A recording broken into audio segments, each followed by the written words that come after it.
Gawan mo naman ang paraan ng kargada mo na lumaki-laki. Kasi kalibugan. Sarap sumubo. Honey, O, bakit, Han? gawan mo naman ang paraan ng kargada mo na lumaki-laki. Kasi di ko na talaga maramdaman eh. Tuwing magtatabi tayo, hindi na ako nansisiyahan. Wala na talaga, di ko maramdaman. Ingot ka rin, ano? Pwede ba? Yung sa'yo ang pakialaman mo, huwag mong pakialaman dun sa akin. Isipin mo, 3 bata nang dumaan dyan. Ganito kalaki na ang butas niyan. Tapos magrereklamo ka ngayon, magdidemand ka ngayon na gusto mo palakihin to. Mukha sinuswerte. Yung sa'yo, gawin mo ng paraan.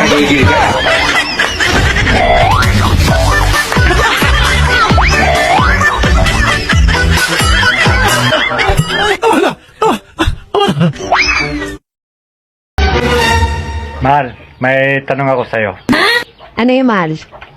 Noon bang pagkatapos nating ikasal, natatandaan mo ba kung ano ang unang tinanggal ko sa'yo?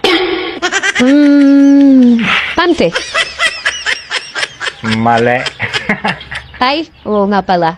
Yung bra palagi nuna mo. Lalong mali.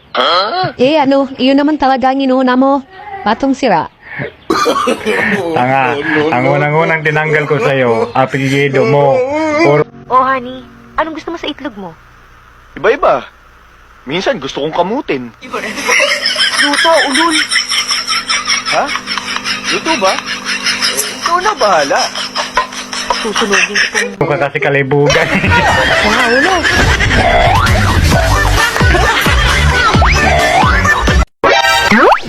Ang boring, no? Sarap sumubo.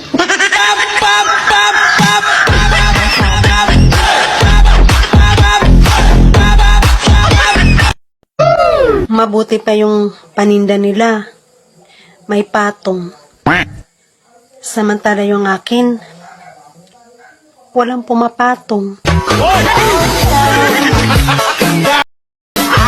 Yung mga babaeng may nunal sa muka, sila talaga yung malambing. Mabait, mapagmahal at mapagbigay sa kapwa.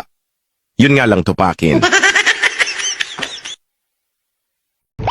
Maganda lang naman yan sa picture, pero sa personal, hindi.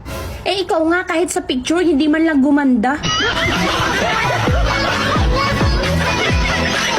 Ang mga lalaki ay may 2 ulo. Sa taas, edukado. Sa baba, delikado. Pabili ako ng kape. Ano po, single? Yung may asawa, gusto ko ng gulo.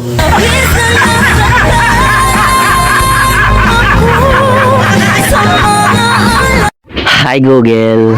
Hello, ikaw na naman. Hindi ka ba nadadala? Heto na naman tayo. May gusto lang naman akong malaman eh. Huwag mo nang alamin dahil masasaktan ka lang. Grabe naman to. Pangit ka banding. Tatanong lang naman, dami sinasabi. Pangit ka din. Sa anong season ng taon nagbibigayan ang mga tao? Eleksyon.